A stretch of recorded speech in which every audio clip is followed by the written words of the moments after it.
What is going on, YouTube? Tom here. Yes, that's right. I said I was going to get back to filming news videos like this. So, if you haven't already seen it, Ford is going to be coming out possibly with a new Mustang version. So, for 2021, it appears, according to a leaked VIN document, that they're going to be bringing back the Mach 1 name. Now, curiously enough, in the same VIN document, it looks like the Shelby is going to be going away. I want to put a link down below to that article so you all can read that. But that kind of brought up some very interesting questions. So, in this VIN document, there is going to be, for the chassis code, there's going to be P8R, which, on that car behind me here, my 18, for those who aren't very clear with Ford VIN codes, this car is a P8C, which is GT Coupe. And so the Mach 1 is going to be P8R, which is completely unique to just the Mach 1 by the looks of it. And then it's going to have engine code 0. Now, curiously enough, the engine code of 0, that's shared with the current Bullet. Now, a lot of people know with the Bullet, it's basically a 5.0 with the Shelby intake manifold, throttle body, and cold air, which means that it makes 20 extra horsepower compared to a standard GT like mine. And of course, the Bullet in itself is based on the Performance Pack Level 1, which is, again, what I have.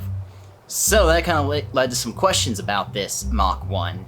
It's going to be a different chassis code, it's going to be a different engine code, so it sounds like it's going to share the Bullet's engine. But of course, the debate was, where's the GT350? Is this going to be a replacement to the GT350 or also the Bullet? Now, we don't know yet. Journalists spied a prototype, and it appears strongly in this prototype that it's based on the Performance Pack Level 2.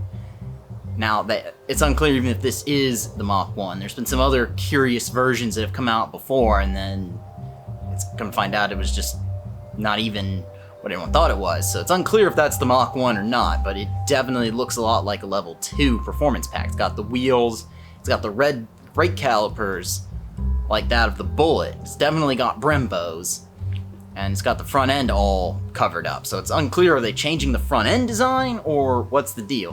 My theory with that is they probably are going to be going to a new front end design if they do come out with the Mach 1. Now, the big problem with the Bullet was a lot of people just said they really didn't want to pay several extra grand for what in reality is just a Mustang GT with a unique paint color. So that kind of why sales for the Bullet has been a little bit less. The Mach 1, which strongly appears like it's going to replace it, is going to have to be something completely unique and special to justify the cost, and definitely it's unclear whether Ford's going to charge a markup or not. That's all the big questions. Now, my honest theory with this Mach 1. Now, back in the day, we had the 03 and 04 Mach 1. That had the 4-valve engine, the 4.6 4-valve, and then it had Cobra heads. And then it was a unique shaker hood design, something that only that car got in 03 and 04. So it makes sense to me that they're going to bring back the shaker hood. That's kind of the Mach 1 trademark. It makes a lot of sense, going back to the 1969 Mach 1 that had the shaker hood. Makes a lot of sense. Put an S550 shaker hood. And then, give it some unique body kits.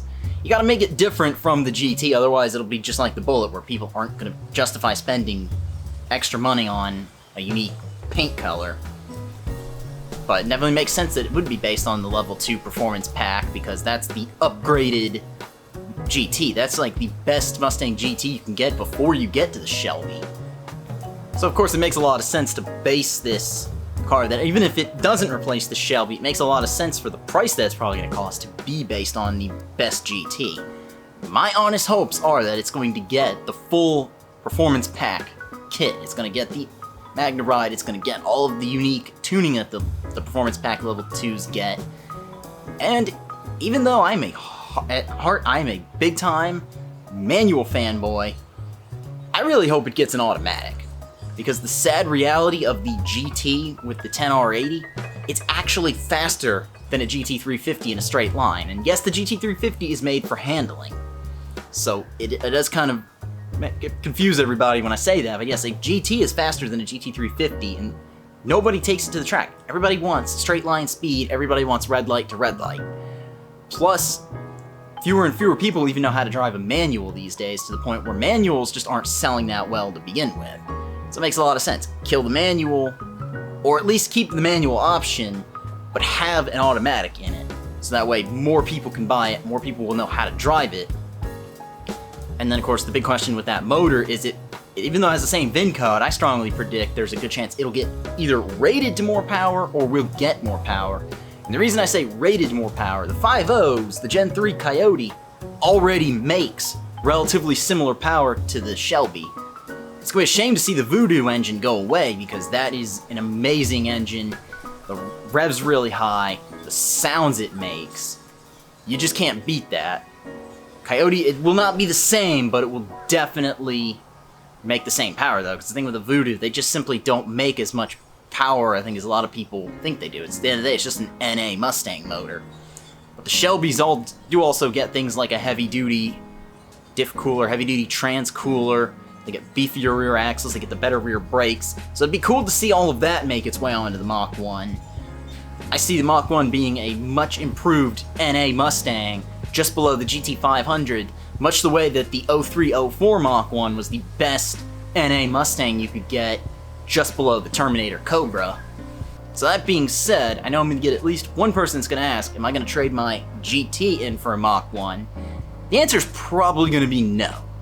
And the reason being is, I've already taken a massive hit on depreciation on this car, so by the time I were to trade this car in, and then take the extra loan out for the Mach 1, whatever its price difference is going to be over a regular GT, by the time I'm done with that difference in money, that'd probably be 20 grand, 25 grand maybe. I'd be in the hole trading this car in. And believe me, I know a lot of people have asked this, when's the supercharger coming, but yes, for 25 grand, I could definitely dump a lot of money into this car and have an amazing Mustang. So believe me, I don't think that's going to happen. It'd be nice. If it's really that good, there's a good chance I could think about it, but I probably won't. So anyway, guys, let me know in the comments section below what you think about all of that. What do you all think is going to happen with this Mach 1? I want to hear what everyone thinks about it, what everyone thinks it's going to look like. What do you think? Is it really going to be a true replacement for the GT350, or do you think Ford's going to make a mistake killing the GT350 in favor of a souped-up GT? Anyway, if you like this video, go ahead and leave a thumbs up. If you are stopping in for the first time, go ahead and subscribe. Once again, I want to continue bringing you all news videos like this, and I'm really hoping by the end of this month, it's May, as I'm making this video, by the end of this month or early next month in June, we're hoping to get back to car shows. And of course, in the meantime, I want to continue bringing you all photography vlogs. But anyway, take care, have a good day.